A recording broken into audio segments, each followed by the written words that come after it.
Hey, Adriana. Hey, The Weekend. Want to collab? You know I do. The power of co-creation goes beyond a trend in music. It can take your film to a new and unexpected place.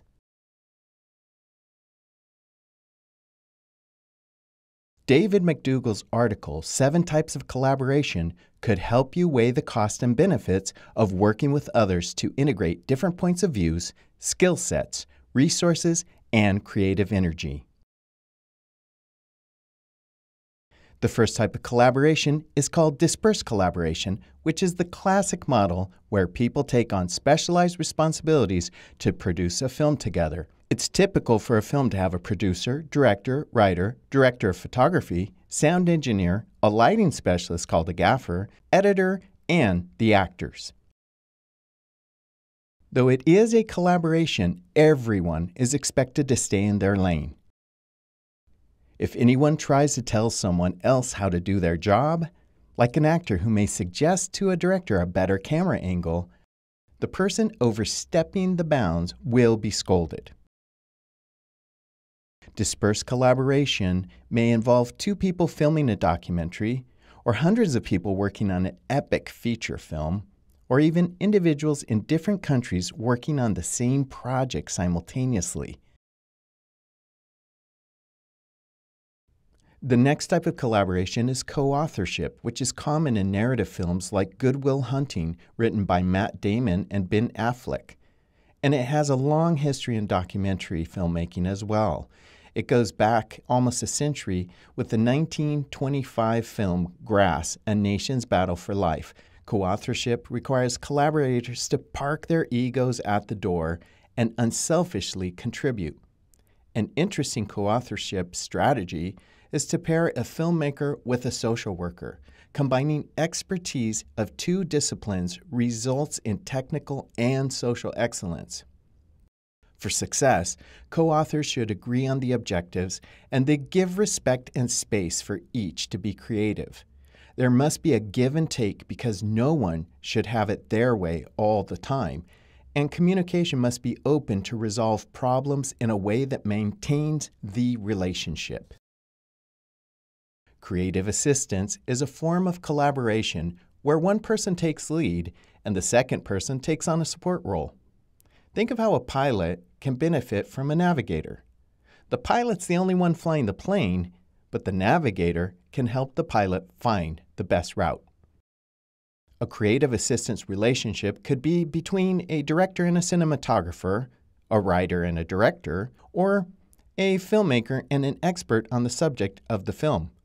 One thing that is different about creative assistance from co-authoring is that one person has the final say and makes the last decision. A wonderful example of creative assistance is the film company Madpix. The director is Lisa Klein and her husband Doug Blush assist as the editor. They have produced award-winning mental health documentaries like The S Word. It's not bad to have Doug Blush on your team. He was the editor on this year's Oscar Award for the Best Feature Documentary, The Elephant Whisperers.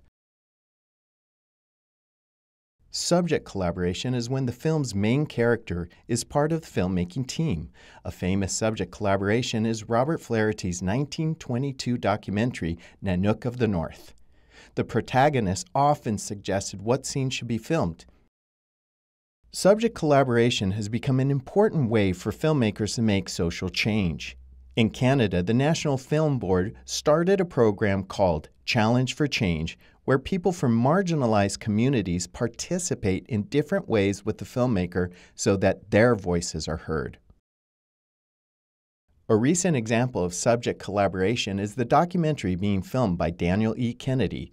Alyssa, the film's subject, is choosing locations and who is filmed to help tell her story. Daniel and Alyssa's film, Heal the Disconnect, will likely win the Oscar for Best Documentary Short. Don't hate a guy for speaking something into the universe. Sponsorship is a collaboration where an organization commissions a film that will promote a point of view or message favorable to the entity paying for the production. Sometimes the marketing aspect of this type of film is seen through by the public, like when Coca-Cola sponsored the UN's Climate Summit. Environmental activists cited how the beverage maker pollutes the world with plastic.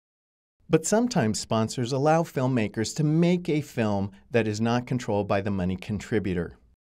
Angel investors often finance documentaries because of their passion for the cause.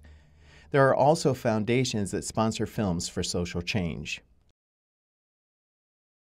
Complicity is a collaboration between the filmmaker and a famous person or organization that celebrates the subject and is void of negative comments about the subject.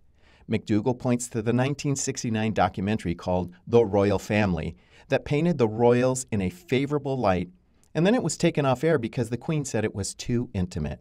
A recent example is Becoming, a Netflix documentary that gives a fly-in-the-wall look at Michelle Obama's life and work after her husband's presidency. Becoming presents such a positive perspective of Michelle that some critics say it feels like a presidential campaign launch. And by the way, don't you wish Michelle Obama would run for president? The final form of collaboration in this article by David McDougall is symbiosis.